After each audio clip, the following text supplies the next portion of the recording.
Welcome to Share Talk, the only podcast where investors come first. Hi, this is Zak Mir with the Bulletin Board Heroes here on Share Talk for Monday, the 2nd of November. Starting off with Biotrol, where you can see that there's been a decent bounce. The floor of this rising trend channel from March, the number in question around the 6.3 pence level, 6.25 pence level, and looks like we're just breaking this falling wedge from August. That was around the 7.25 pence level, so an end-of-day close above that. Initial target, the 50-day line, just shy of 8 pence. Bigger picture target, hopefully by the end of the month, up towards 12 pence at the top of the March trend channel. On to Catani, which has bounced nicely today again. Obviously, it's looked on as quite a COVID play at the moment. We had the extended bounce and narrow bear trap off the 200-day moving average, or just below the 200-day moving average, earlier in the month. A couple of bounces off it since then, and then going into November now, we've got support looking pretty well entrenched at and above the 50-day moving average at 2.96 pence. Above that, still going for that late August peak at 4.6 pence roughly. But difficult to ignore the possibility that the shares would head towards the top of the rising trend channel that I've drawn there from April, currently pointing up towards the 10 pence level.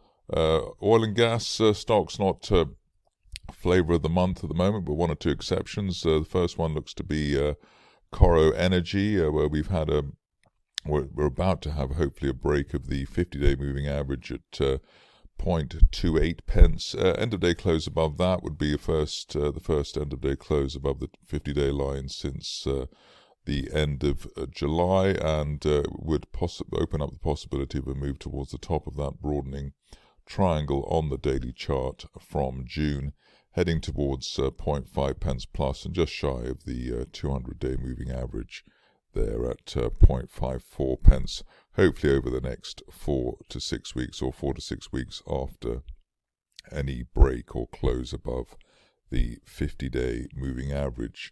COVID stocks obviously in a bit of a frenzy at the moment, perhaps not moving quite as much as maybe some of the COVID chasers would have wanted so far today, but Gene Drive looking strong, breaking back above 50-day moving average at £1.11, and an end-of-day close above that should finally be enough to see the shares back up towards £1.50, which is that June resistance line.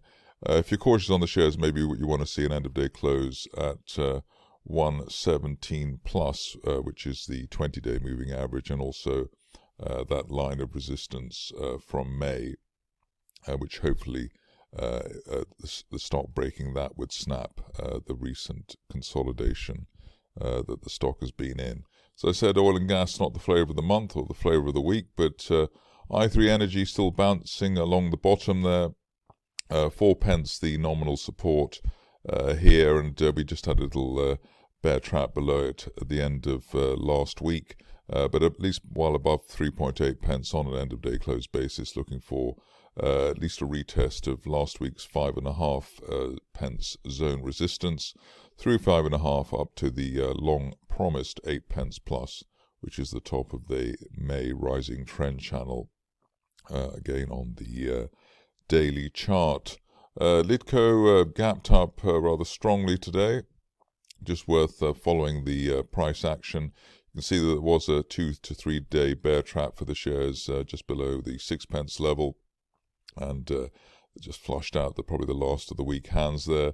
The view here is at least while we're above the 10 pence level, which is August resistance, looking for a best case scenario target up towards the top of that rising trend channel from March, as high as 13.5 or maybe even 14 pence over the next couple of weeks. Remote monitored systems, difficult to avoid as well at the moment, going great guns. The key level, I suppose, at the moment is really around 3.5 pence. That was a resistance line projection from earlier in the year, actually not earlier in the year, back in 2018. So above 3.5 pence, still chasing further upside. Best case scenario target here up to 6 pence, which is that late 2018 or December 2018 resistance line projection. And hopefully that would be hit over the first part of November, obviously, even though we are very overbought at the moment. Stock which has delivered on the upside and hit one of the pre-designated targets we were looking for, £1.20, has been Reach. Had that little pullback towards £1, but then bounced off that old resistance from June quite successfully. End of day close above £1.20, which was the October intraday resistance. Could take the shares up to £1.50 by the end of the month as a best case scenario target, which is a line of resistance from March. So many of the resistance line projections obviously from that time in the market. On to Sensine Health, which is a personal favourite of mine, largely because it's behaved itself over the recent past very well, and also because it's been gapping up in a very impressive way. The current view is that while we're above the floor of the rising trend channel from July, that's at £1.20, we could hit a best case scenario target here as high as £2.30 over the next 4 to 6 weeks. End of day close through £1.40, hopefully the trigger for such an ambitious looking move for the shares. Tomco has its fans as well. Looks like it's starting to rehabilitate itself at the moment. Obviously, we've got the support towards 0.5 pence, which has been the case since the end of September. So above that, looking for a retest of the 0.9 pence to 1 pence area. If you're looking for a trigger for a potential move to the upside, then the obvious one would be a break of the 50 and 200-day moving averages, currently at 0.66 pence. So an end-of-day close through that zone. Hopefully the final trigger for a move to the upside. I suppose there's a line of resistance there from July to be broken in the mid-0.6s.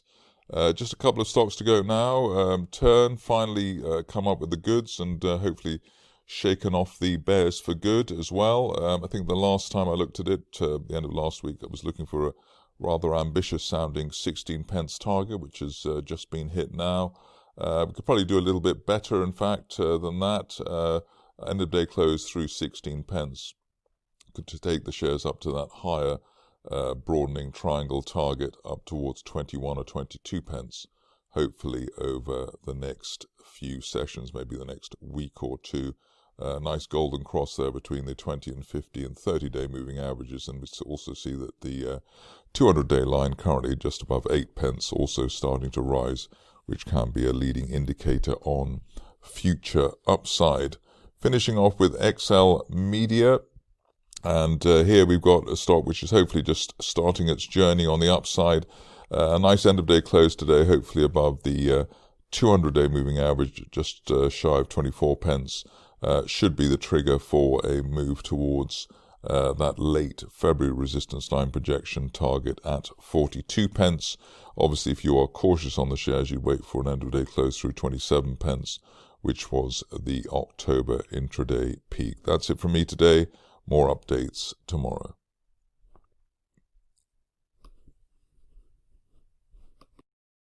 Thank you for listening. Remember to visit our website for more news and other podcasts at www.share-talk.com.